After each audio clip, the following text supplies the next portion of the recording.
tenho que agradecer essa grande honra de ter recebido esse título do honoris causa dessa instituição tão renomada, a Universidade de Marília.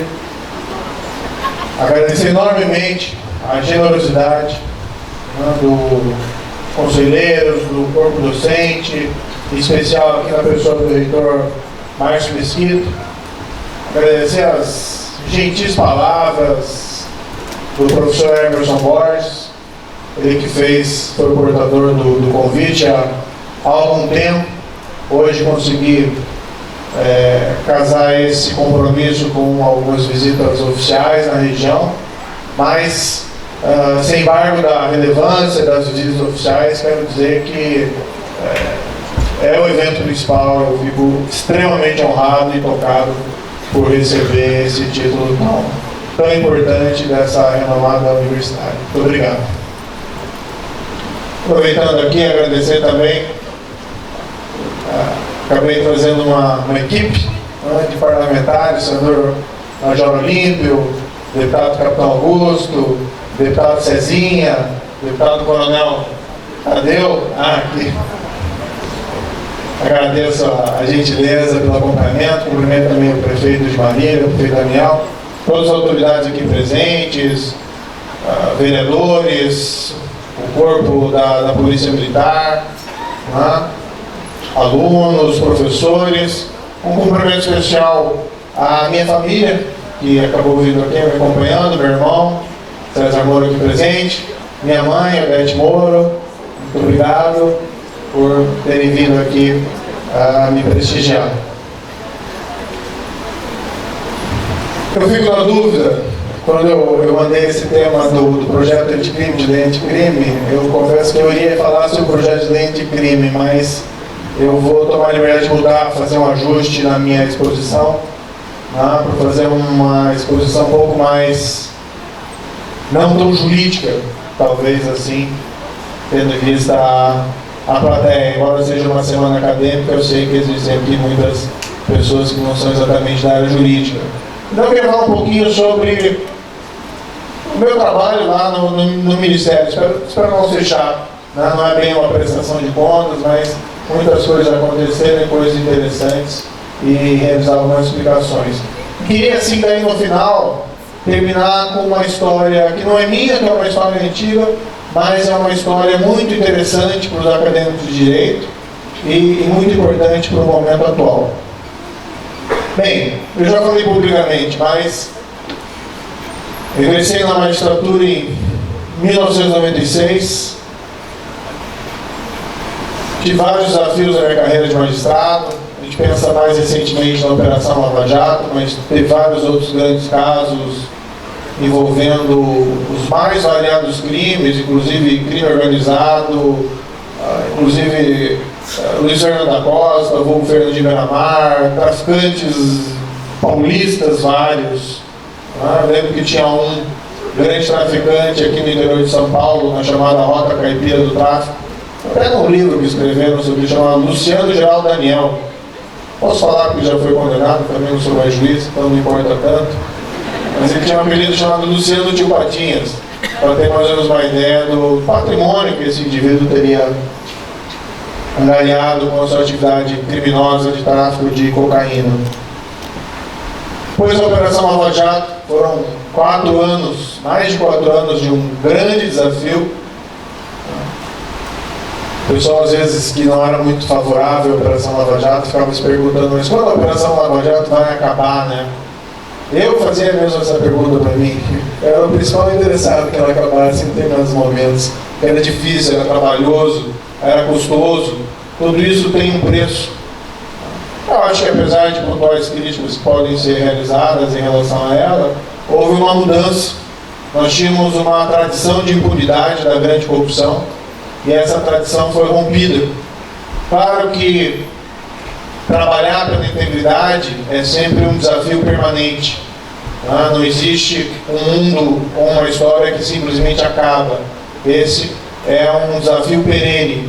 Mas, de fato, algo mudou no Brasil nos últimos 5 anos, em parte por conta da Operação Lava Jato, da quebra dessa tradição de impunidade da grande corrupção. Muito a fazer, muito a fazer. Muitas pessoas que eventualmente deveriam ter sido condenadas e punidas e que pelos defeitos do nosso sistema de justiça eventualmente acabam escapando, mas muita gente que não se imaginava que um dia podia responder pelos seus crimes perante as cortes de justiça foi processada através do devido processo e julgado, e vários deles cumprindo as suas penas. Mas no final do ano passado, logo após as eleições, o presidente Jair Bolsonaro, então eleito, ainda não presidente, mas logo após as eleições, me fez o convite de assumir esse cargo do Ministério da Justiça e Segurança Pública. Confesso que não foi uma decisão muito fácil. Foi largar 22 anos de magistratura, com tudo que isso representa, não só a história da magistratura, mas, de certa maneira, abandonar uma zona de conforto, pelo menos uma zona de conforto em termos de cargo, para assumir esse grande desafio. Qual foi a ideia? E eu conversei muito bem com o presidente nessa época. Presidente, o objetivo é consolidar os esforços anticorrupção. Isso significa não só avançar mais, mas igualmente evitar o retrocesso, avançar igualmente no enfrentamento do crime organizado e do crime violento. O Brasil tem problemas sérios, com os 3 problemas: corrupção, crime organizado e criminalidade violenta. E não raramente os 3 estão relacionados. A criminalidade organizada gera criminalidade violenta, serve da corrupção para buscar impunidade, e por outro lado a corrupção impacta a nossa capacidade de formular e executar políticas públicas eficientes para enfrentar a criminalidade organizada e a criminalidade violenta. Claro que o Ministério da Justiça e Segurança Pública tem uma série outra de atribuições, mas o foco é esse: haver uma convergência entre a minha pauta e a pauta do presidente. Aceitei o convite, aceitei o desafio e assumi. Eu queria falar um pouquinho sobre o que foi feito, de uma forma não burocrática, mas de ilustrar algumas dificuldades dentro do Ministério. Assumi no dia 1º de janeiro, juntamente com o presidente. Naquele começo de governo, tem toda uma confusão burocrática, porque novas pessoas estão saindo do Ministério, pessoas estão entrando no Ministério.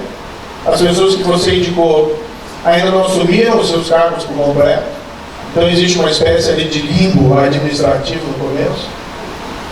Mas, janeiro, o que pode acontecer em janeiro? Janeiro é um mês mais calmo. No 4º dia, estourou, como todos se lembram, a crise de segurança no Ceará. Logo no 4º dia, que nós não tínhamos nem as nossas posições ainda completas. Para aqueles que não eventualmente se recordam, grupos criminosos organizados no Ceará se uniram e começaram a realizar verdadeiros atentados terroristas contra alvos civis, inclusive utilizando incêndios, inclusive utilizando aparatos explosivos. Eu lembro de ter visto na época uma foto na qual eles tentaram explodir um viaduto, a base de um viaduto, e, claro, aquilo extremamente grave. Certamente, a responsabilidade primária para a segurança pública é do Estado do Ceará, mas de pronto nós vimos ali uma situação em que o governo federal tinha necessidade de auxiliar. Caminhamos já no dia seguinte, ao pedido do governo do Ceará, a Força Nacional de Segurança Pública, que é afetada ao Ministério da Justiça. Encaminhamos uma força de intervenção penitenciária. Esse é um fenômeno interessante, todos já sabem. Muitas das nossas organizações criminosas mais poderosas estão sediadas nos presídios. Nos presídios, vários deles, ao invés deles impactarem a capacidade dos criminosos de continuarem a cometer crimes, acabam funcionando como verdadeiras sedes de crime organizado. Claro que a resposta para esse problema não é a resposta fácil que alguns dizem: temos que ter menos presos, menos presídios. Não, nós temos que os criminosos têm que ficar presos, pelo amor de Deus. Não se resolve o problema da criminalidade simplesmente soltando criminosos perigosos, por exemplo, como esses que comandavam atentados explosivos à população civil. Nós formamos essa força de intervenção penitenciária, enviamos para lá, pedimos à Polícia Federal, à Polícia Rodoviária Federal que intensificassem a atuação.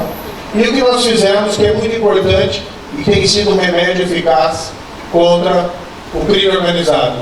O crime organizado se combate em todo lugar do mundo, mediante uma estratégia muito simples: investigações exitosas, que demandam, não raras vezes, também rastreamento financeiro e patrimonial, a velha ideia do siga o dinheiro, condenações criminais dos líderes, isolamento dos líderes e confisco do patrimônio. Nós temos hoje no Brasil um instrumento, já vem de governos anteriores, não fomos nós que criamos, mas é um instrumento muito importante, que são os presídios federais de segurança máxima. Nossos presídios estaduais têm qualidades variadas, não é correto afirmar que eles não prestam, tem vários que são muito bons, tem vários que estão em uma situação muito ruim, mas nós temos os presídios federais de segurança máxima que são muito bons. Foram baseados naqueles modelos chamados de cárcere duro, da Lei de Execução Penal Italiana, artigo 41 bis da Lei de Execução, que é o cárcere destinado aos mafiosos, ou as Supermax Prisons que existem nos Estados Unidos. Os presídios federais são 5 no país inteiro, não tem histórico de fugas, rebeliões ou utilização de aparelhos celulares lá dentro. Então eles nos fornecem os meios para promover o isolamento dessas lideranças. Então, com transferência dos envolvidos naqueles crimes, naqueles ataques, com o apoio maciço da Força Nacional, com a atuação também eficaz das forças policiais do Estado do Ceará, comandadas pelo Estado, foi a crise debelada em mais ou menos 30 dias. Houve um declínio significativo após um pico dos ataques e aquilo foi controlado. A esteira que havíamos prometido para o presidente, nós seríamos firmes contra o crime organizado, e uma das falhas que nós tínhamos na nossa política de segurança pública era uma falta de enfrentamento adequado da maior organização criminosa brasileira. Tem gente que diz que não deve falar o nome, parecendo uma espécie de filme do Harry Potter, mas nós podemos falar, é o PCC. Essas pessoas cometeram ataques de espécie terrorista, essas lideranças, em 2006, no estado de São Paulo, atacaram os policiais, num ato de ousadia criminosa. E já naquela época, na minha opinião, deveriam ter sido transferidos aos presídios federais. O primeiro presídio federal foi inaugurado em Catanduvas, no Paraná. Eu fui um dos primeiros, praticamente o primeiro juiz corregedor do presídio federal de Catanduvas. Deveriam ter sido transferidos para se mandar uma mensagem. Não foram. Antes ainda de nós assumirmos o Ministério, nós conversamos com o governo de São Paulo, em o novo governo de São Paulo, que também assumiria, em comum acordo chegamos à conclusão de que as lideranças deveriam ser transferidas. Era importante mandar uma mensagem, porque se lideranças criminosas da principal organização cometem crimes graves, não são tomadas atitudes mais severas, se elas continuam comandando o crime de dentro das prisões, passa um recado errado à criminalidade. O recado que passa é que o Estado não tem coragem de enfrentar essa organização. E para a criminalidade comum, muitas vezes querendo se proteger, o que o criminoso pensa? Bem, esse é o grupo que eu quero participar. Esse é o grupo que eu quero integrar, porque eu vou estar protegido. O Estado não tem coragem. Então nós quisemos mandar um recado diferente. E o que nós fizemos foi, em fevereiro, uma ação conjunta com o governo do Estado, o Ministério da Justiça e Segurança Pública, também com as Forças Armadas, também com o apoio de outros ministérios, promovemos a transferência do Estado de São Paulo dessas lideranças criminosas para os presídios federais. E as lideranças foram isoladas. E nós mudamos as regras de visitação dos presídios federais. A partir dessa transferência, visita só por parlatório, sem mais visitas com contatos físicos, porque isso é importante, porque isso nos possibilita controlar mais eficazmente o contato dessas lideranças com o mundo externo. É um tratamento penal mais rigoroso? É, mas é um tratamento destinado a líderes de organizações criminosas, não ao criminoso trivial, não ao criminoso comum, não ao pequeno criminoso, mas sim ao grande criminoso. Uma dica acadêmica: pesquisem um caso norte-americano decidido por uma corte de apelação federal norte-americana chamada Brusino versus Carlson, que conta a história de como foram criados os presídios federais norte-americanos, os chamados Super Mac Prisons. Diante de um estado de perene rebelião e crimes praticados dentro dos presídios, as autoridades norte-americanas decidiram criar essas prisões de segurança máxima, e a constitucionalidade do tratamento penal mais rigoroso foi discutida nesse caso, chamado Brusino versus Carlson, que é muito interessante, fugiu aqui o ano da decisão, e é ainda interessante porque o relator do caso é um famoso também juiz filósofo, juiz filósofo, era juiz federal, também juiz filósofo, escreve muito na área de Law and Economics, que é o juiz Richard Posner. Houve uma intensificação, um fortalecimento da Polícia Federal e da Polícia Rodoviária Federal, ainda em andamento. Foi dada autonomia para esses órgãos realizar o seu trabalho. Foi determinada a Polícia Federal que fortalecesse as forças-tarefas de investigação na área da corrupção. Nós conseguimos, com a autorização do presidente, aumentar o número de pessoas que estão sendo chamadas nos concursos em andamento, que vai gerar resultados importantes. E nós prosseguimos combatendo de uma maneira mais intensa o tráfico de drogas. Para você ter uma ideia, até maio desse ano, a Polícia Federal apreendeu cerca de 39 toneladas de cocaína, ante 23 toneladas no mesmo período do ano passado. Então, um acréscimo muito significativo. Interessante destacar que as apreensões de maconha diminuíram. Mas isso tem uma explicação. O Brasil intensificou aquilo que a gente chama de Operação Aliança, que é a auxiliar o Paraguai a erradicação de plantações de maconha no seu território. A maconha consumida no Brasil vem principalmente no Paraguai. Então, a política de erradicação disso, das plantações, é bastante eficaz para o combate desse crime. Então, não me interessa a posição das pessoas em relação a drogas, se tem que ser liberada, se não tem que ser liberada. Não é liberada e é crime. Enquanto é crime, é um comércio negro e ele alimenta o crime organizado. Então, quando alguém compra ou consome droga, está alimentando o crime organizado, na verdade é uma das principais fontes de receita. Então, combater o tráfico de drogas, além de proteger as nossas crianças e adolescentes, também é uma política de enfrentamento do crime organizado. Nós decidimos também, esse comum acordo do presidente Jair Bolsonaro, que não íamos dar mais abrigo a criminosos comuns ou terroristas travestidos de criminosos políticos. Um primeiro caso foi o caso do Cesare Battisti. O governo anterior havia já determinado a extradição, no entanto ele autorizado a extradição, no entanto ele fugiu para a Bolívia. Isso também aconteceu na primeira semana do governo. Depois daquela crise do Ceará, eu lembro que eu estava no final de semana lá em Brasília, e de repente recebo uma ligação da Bolívia, recebo uma ligação de madrugada dizendo que ele tinha sido preso na Bolívia. E aí nós tentamos na época, trazê-lo para o Brasil entregar ele para a Itália. Era uma questão apenas de demonstrar, né, à Itália que nós estávamos arrependidos de ter negado anteriormente a entrega dele, mesmo após o presidente, mesmo após o Supremo Tribunal Federal ter autorizado a sua extradição. Nós achávamos que era simbolicamente importante. No final, optou-se por ele ir direto da Bolívia para a Itália. Também não tem problema, foi uma opção razoável. O mais importante é que ele, de fato, pagasse pelos seus crimes. E, aliás, ele confessou.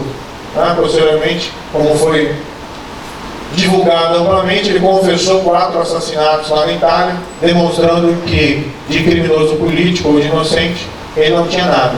Era apenas um assassino, e até foi um episódio vergonhoso o Brasil ter negado ou entregá-lo ao Estado italiano durante muito tempo. Mas essa política também refletiu em outras situações. Recentemente, o Brasil cancelou o refúgio concedido a 2 indivíduos paraguaios, um deles, Juan Martín, que estavam envolvidos em crimes comuns graves de sequestro e outros crimes no Paraguai, e estavam aqui no Brasil refugiados desde 2003, sob o manto de que seriam perseguidos políticos. O Brasil, diante de um novo pedido do Paraguai de revisão desse refúgio, avaliou e constatou: olha, se tem crime comum, não é crime político. Se tem crime e tem vítima, se tem crime de sequestro, se tem crime de assassinato, isso é preponderante em relação às motivações políticas daquele fato. E o Brasil negou o refúgio a esses, cancelou o refúgio a esses indivíduos, demonstrando mais uma vez uma mudança de política. Mais recentemente, o Brasil também está autorizando a extradição de um outro criminoso perigoso, chileno, que se encontrava no Brasil há um bom tempo, Maurício Bueno, deve ser entregue ao Chile após também muito tempo de dificuldade para realizar essa entrega. Nessa mesma linha, e aqui vale uma referência, nós avaliamos a nossa lei de imigração e a nossa lei de concessão de refúgio e percebemos que ali existem algumas falhas.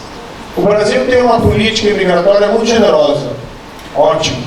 Nós somos um país de imigrante, nós temos evidentemente a nossa população nativa de origem, a população indígena, mas nós somos um país formado por uma gama significativa de pessoas que vieram do mundo inteiro, da Europa, da África, da Ásia, ou seja, de todo lugar. E nós temos essa postura de tolerância e generosidade em relação à imigração. Isso é importante, isso não deve ser mexido. Nós temos, aliás, com a Venezuela, uma das operações de recebimento e abrigo de imigrantes que é das mais generosas do mundo inteiro. O Brasil é constantemente elogiado pelo tratamento que ele dá aos venezuelanos que fogem daquele país atualmente, infelizmente, falido. O tratamento que o Brasil dá a essas pessoas. Mas o que foi percebido na nossa lei de imigração, apesar dela ser generosa e louvável, isso também não deve-se ir ao extremo de autorizar o ingresso de estrangeiros perigosos para a segurança pública e para a população brasileira. Nós analisamos a legislação e percebemos que havia a possibilidade de editar alguma espécie de regulação que pudesse ao Brasil, embora manter essa política generosa, eventualmente dizer não a determinados indivíduos que buscavam ingressar no Brasil. A legislação falava que basicamente o Brasil podia negar refúgio ou ingresso de estrangeiros perigosos. Nós editamos uma portaria, não gosto dessa expressão, perigosos, uma pessoa perigosa, mas dizendo basicamente, olha, o que vai ser considerado pela legislação como pessoa perigosa? Suspeito de envolvimento, e a gente foi bem restritivo, suspeito de envolvimento em terrorismo, nos termos da legislação específica, ou seja, são condutas específicas de atos terroristas. Pessoas suspeitas de envolvimento em tráfico de drogas, armas e pessoas. Pessoas com suspeita de envolvimento em exploração sexual infanto-juvenil. Nós sabemos que o Brasil, infelizmente, ainda é um destino de turismo sexual. Nós não queremos pessoas que fazer turismo sexual, especialmente turismo infanto-juvenil. Ainda lá, colocamos pessoas com suspeita de envolvimento em crime organizado armado. Nós não queremos lideranças ou membros de crime organizado estrangeiros no Brasil. Não é nenhuma ficção. Recentemente, numa operação bastante elogiada, a Polícia Federal prendeu 2 líderes da Nandrecta no Brasil e estão eles em processo de extradição para serem entregues ao Estado italiano. E colocamos lá também pessoas com envolvimento em violência em torcidas, conforme listas obtidas. Foi muito criticada a portaria. Um demôniozinho na imprensa oficial, quando a portaria foi publicada, colocou o número 666, uma daquelas peças do destino, né? Mas a portaria não tem nada de demoníaco. É uma portaria extremamente sucinta, razoável. Tá? Algumas pessoas criticaram, acho que não lendo bem, não entendendo bem, porque eu não quero que seja permitido ingresso no Brasil de uma pessoa suspeita de envolvimento em terrorismo. Não se corre um risco. Alguns me criticaram, dizendo, não, mas precisa ter um processo, precisa ter um trânsito julgado. Será? Precisa ter um trânsito julgado? Sequestradores do 11 de setembro, ninguém tinha processo nenhum. Não vai deixar a pessoa entrar, correr o risco? Alguém envolvido, a polícia tem conhecimento que a pessoa está envolvida numa rede de pedofilia, vem ao Brasil, a autoridade migratória vai deixar a pessoa entrar, correr o risco? Não, simplesmente não entra. Como fazem todos os demais países. Algo assim, absolutamente normal. Tudo nessa linha de nós buscarmos proteger, incrementar a segurança e buscar proteger a população brasileira. Nós apresentamos, no âmbito desse projeto de aumentar justiça e segurança, um projeto de lei anticrime.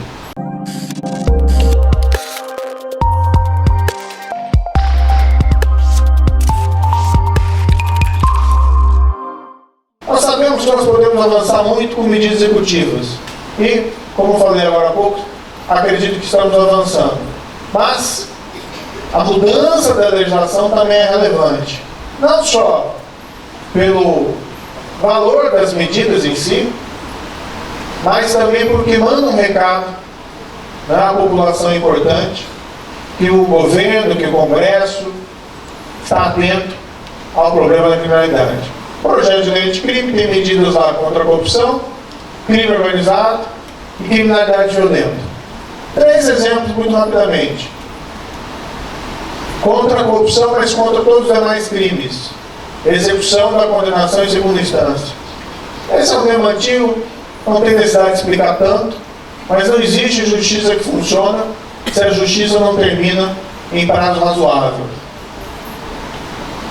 Durante a Operação Lava Jato, em 2016, o Supremo Tribunal Federal mudou sua jurisprudência dizendo, olha, após uma condenação criminal em segunda instância, se pode desde logo executar a pena. Não precisa esperar o trânsito em julgado. Seria ótimo que pudéssemos esperar o trânsito em julgado. Mas o sistema brasileiro recursal é tão pródigo que leva o fato de que os processos se eternizem e muitos desses processos criminais acabam em prescrição. Então precisa ter um procedimento que chegue ao final, seja o inocente sendo totalmente aliviado das acusações, sendo liberado ou permanecendo em casa, seja o culpado respondendo pelos seus crimes. O que não se pode ter é um sistema que seja ordinariamente disfuncional, que não funcione, em que o culpado, quando é poderoso ou quando tem condições de manipular o sistema processual, consegue alcançar a impunidade, independentemente da quantidade de provas que existe contra ele. Medidas contra o crime organizado, para ficar em uma apenas. Um dos grandes nossos problemas é o controle das facções sobre os nossos presídios, nossos estabelecimentos prisionais. O que nós propomos lá dentro do projeto? Entre várias medidas. Olha, se você foi condenado por crime de pertinência a grupo criminoso organizado, ou seja, se você foi condenado por ser um membro de uma organização criminosa, ou por você ter praticado um crime através de uma organização criminosa, você não obtém benefícios prisionais, progressão de regime, saída temporária, livramento condicional, qualquer benefício prisional, enquanto houverem elementos probatórios de que você permanece vinculado. Por quê? Porque a execução da pena ela é fundada na ideia da ressocialização. Você tem um criminoso que vai para o sistema prisional, isso serve a vários objetivos, como neutralizar a capacidade dele de cometer novos crimes. Isso também tem um efeito preventivo, que é importante, além da justiça no caso concreto. Mas nós buscamos como ideal, embora muitas vezes isso não se realize, infelizmente, a ressocialização, que é devolver um cidadão e não um criminoso para reiterar a prática de crimes. E muitos se regeneram, com algo assim realmente inalcançável. Agora, nós não queremos devolver um soldado do crime às ruas. Então, basicamente, se coloca o condenado por esses crimes uma escolha: permanece faccionado e vai cumprir toda a pena sem qualquer benefício, ou sai da organização e tem a possibilidade de obter benefícios. Nós não queremos manter essas pessoas presas por mais tempo na prisão. O que nós queremos é estimular a saída da organização criminosa. O que nós queremos é enfraquecer a organização criminosa. O que nós queremos é, com essa medida, desestimular a permanência daquele indivíduo condenado na organização criminosa. Acredito que isso tem um potencial extremamente elevado para enfraquecer essas organizações criminosas. E uma terceira medida contra crime violento, que é extremamente importante: o fortalecimento, a ampliação da rede nacional de perfis genéticos. É a prova do DNA. Como é que se faz investigação criminal em alguns países avançados hoje em dia? Praticado um crime, se isola o local e se buscam vestígios corporais. Às vezes um fio de cabelo, às vezes, por exemplo, se for um crime sexual, sêmen. Às vezes foi um crime que deixou vestígio de sangue, o sangue. Se colhe esse vestígio, se faz o exame do DNA com uma moderna impressão digital e se cruza com bancos de dados de perfis genéticos já colhidos, normalmente de pessoas que foram investigadas por crimes ou pessoas que foram condenadas por crimes violentos. Nós temos uma lei de 2013 que prevê a criação desse banco, mas a lei não foi nunca implementada de fato, porque havia resistência do Poder Executivo, principalmente em relação a ela. Uma das coisas que nós estamos fazendo no Ministério é nós vamos implementar essa lei. E por outro lado, apresentamos um projeto de lei de crime, a ampliação do rol de criminosos sujeitos à colheita do perfil genético. As críticas sempre existem. Ninguém pode ser obrigado a produzir prova contra si mesmo. Mas no fundo, a colheita do material genético é como se fosse uma busca e apreensão, e não uma confissão. É basicamente passar um cotonete na boca e tirar o vestígio corpóreo e fazer o exame de DNA. Não se busca extorquir confissões, mas sim colher provas da prática de crimes. Bem,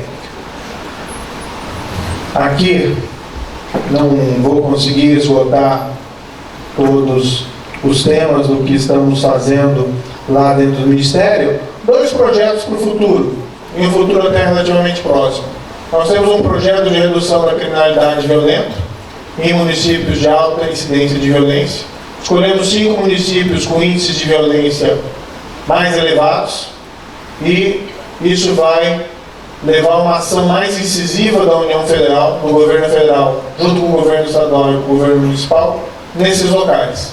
Basicamente, a estratégia de atuação significa uma saturação de polícia ostensiva e polícia judiciária nessas localidades, para prevenir crimes e prender criminosos, e aliar essas ações a uma atuação de políticas sociais focadas naquelas fatores que eventualmente podem contribuir para a prática de crimes, como, por exemplo, restaurar ambientes urbanos degradados.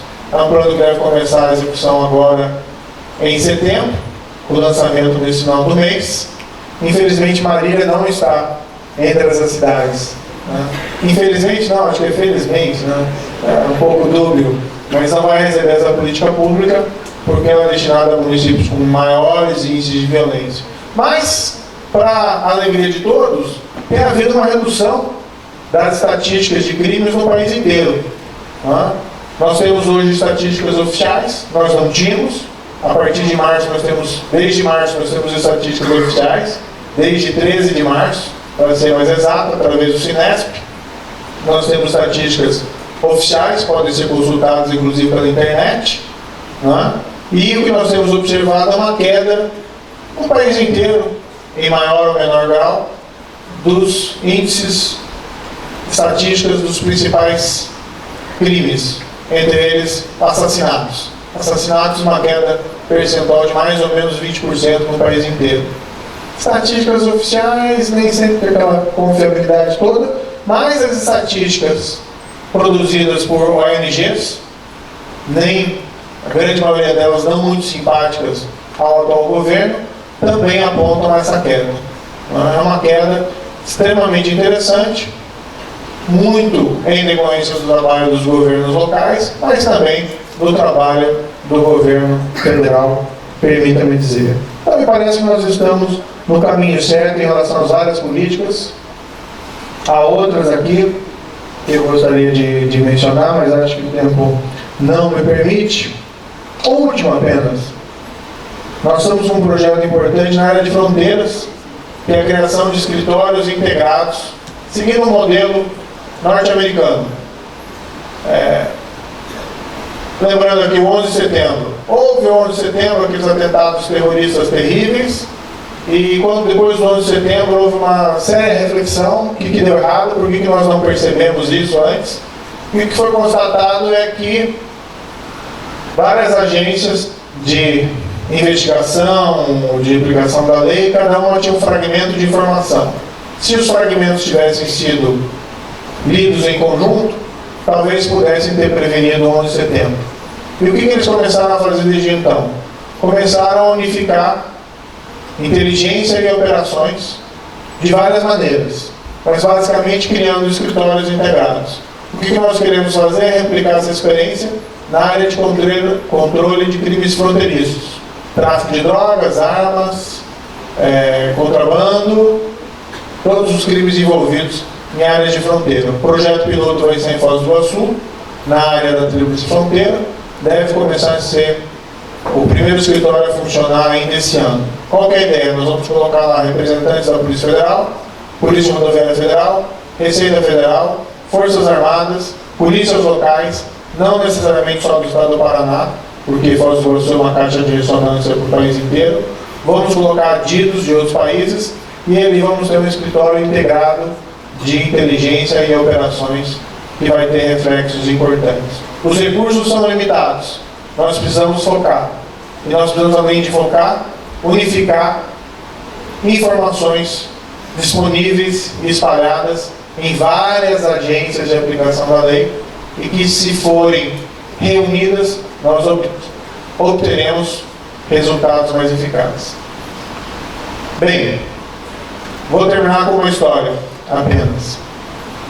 Essa história aí não tem a ver com o Ministério. É uma história importante, mas às vezes acaba sendo esquecida no âmbito dos cursos de Direito. Há muita preocupação hoje em dia com esse projeto que foi aprovado da Lei de Abuso de Autoridade.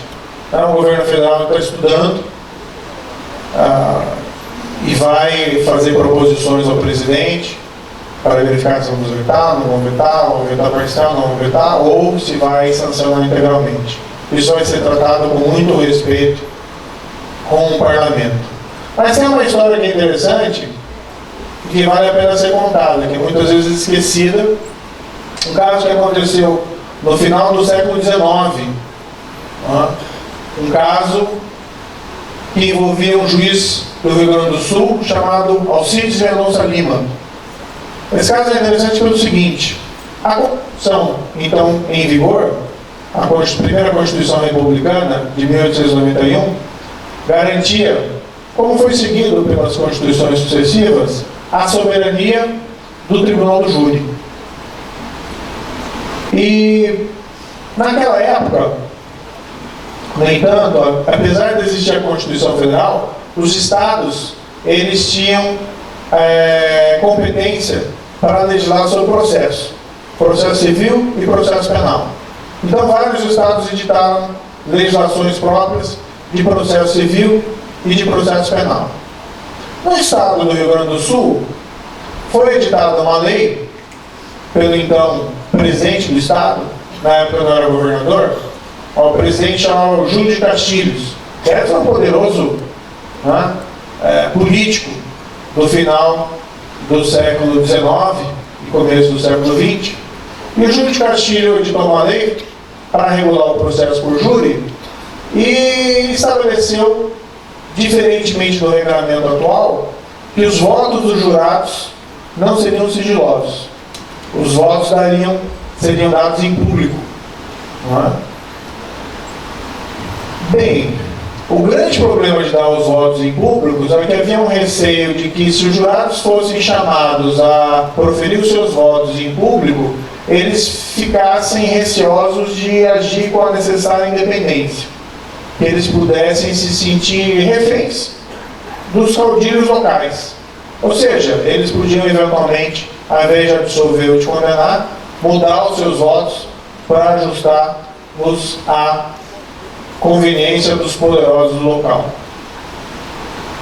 Essa lei do estado do Rio Grande do Sul, o juiz Alcides Mendonça Lima, que era então o juiz do foro da comarca de Porto Alegre, ele decidiu que essa lei era inconstitucional e que ele não iria então aplicar essa lei, porque feria, vamos dizer, de certa maneira, a soberania do júri, já que expunha os jurados a ameaças ou retaliações.